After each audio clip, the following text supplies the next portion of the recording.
Surprise Tiphera kit reveal in the dead of the night. Let's take a look at her general kit. It's just a preview, so we don't have all of her epiphanies yet, but we can still get a really good sense of how this unit is going to work. We'll go over what we have so far, and then we can talk about like what her potential epiphanies are going to be like. Though regardless of what she is going to be, she definitely looks really, really strong, and if you rolled 9, who she's going to work really, really well with, then you might need some help getting your Tiphera. In order to do that, you can get your discounts on your spending at lootbar.gg. No matter what you're looking to pick up, Loot Bar provides it fast, secure, and at a more affordable price, with 24/7 customer service and refunds guaranteed. If you haven't gotten your double crystals yet, buying it on Loot Bar can save you up to $30 if it's your first purchase. Loot Bar has been providing deals for games for years, giving them over 30,000 reviews on Trustpilot with an average rating of 4.9. New users can currently get 2 coupons for an additional 12% and 8% off their purchases, so make sure to click on the link below and sign up now. So taking a quick look at her card arts, it's just cubes and shapes. A little cube thing she has on her shoulder things. So we have one upgrade here with her gold card, and her mythic card is the 2 cost, which we'll see in a little bit. She is a support, I mean she is a controller. Her basics we don't really care about. Defense, base damage, heal, heal. It doesn't even matter what the potential upgrade is. Her entire playstyle is honestly a bit of a mix of Orlia and Cassius, I would say. Her first Epiphany card creates 2 archetype cards in the draw pile and then draws one of those cards. So this is -1 draw because you put a card into your draw pile.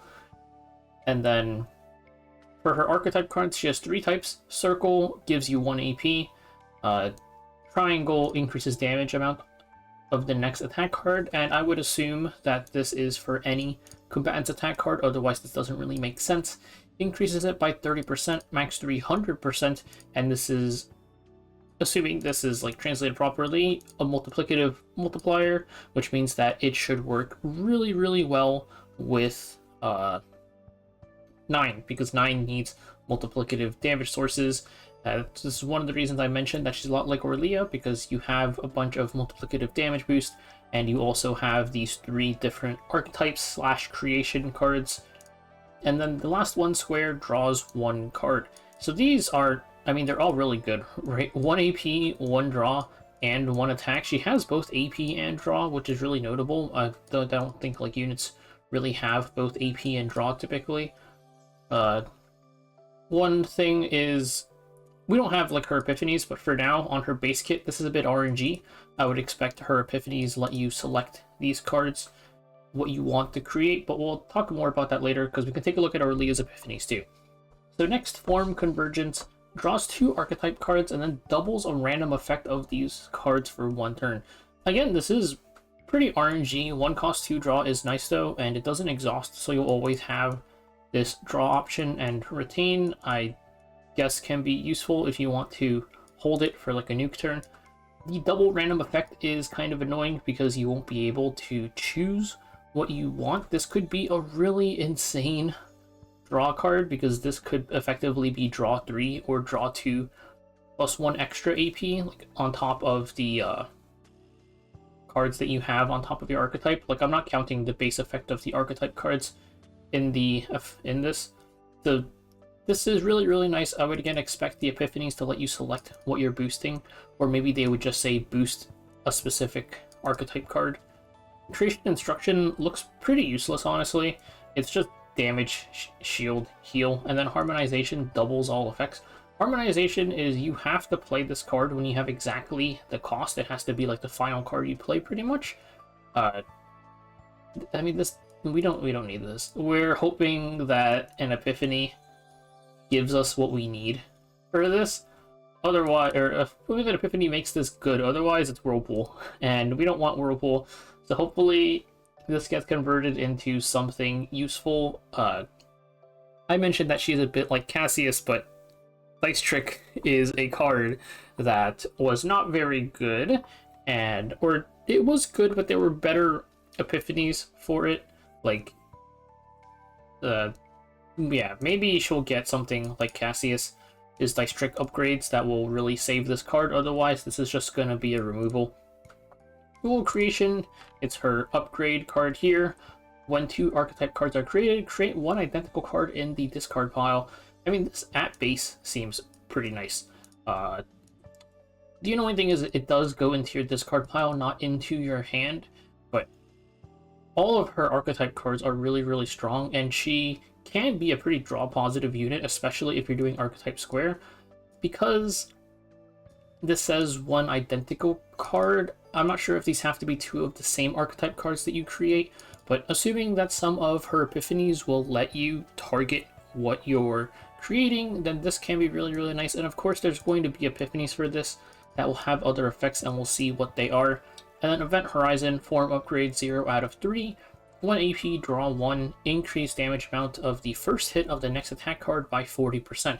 Now, form upgrade is something that we don't know what it is, but over here it says the new keyword form enhancement strengthens the random effect. I don't know why it says random, because there is no random effect on this.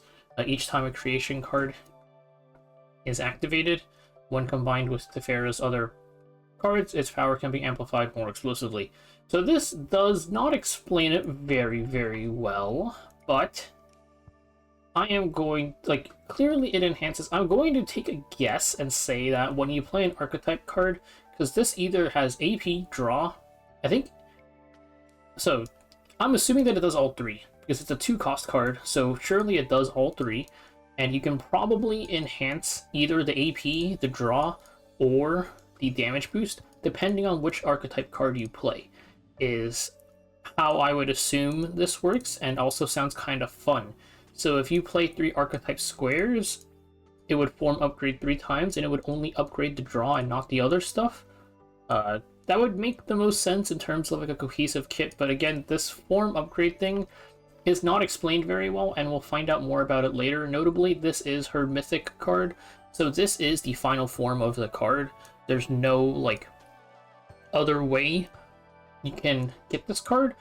This is what it's going to be, we just have to see what form upgrade is. So overall, you can see there's a lot of damage boost, multiplicative damage boost. You have 300% from Archetype Triangle, but also you have additional damage boost from Event Horizon, and we don't know if this is, like, this probably doesn't count towards this, I would assume, because they're separate things. She's both AP and draw positive, potentially.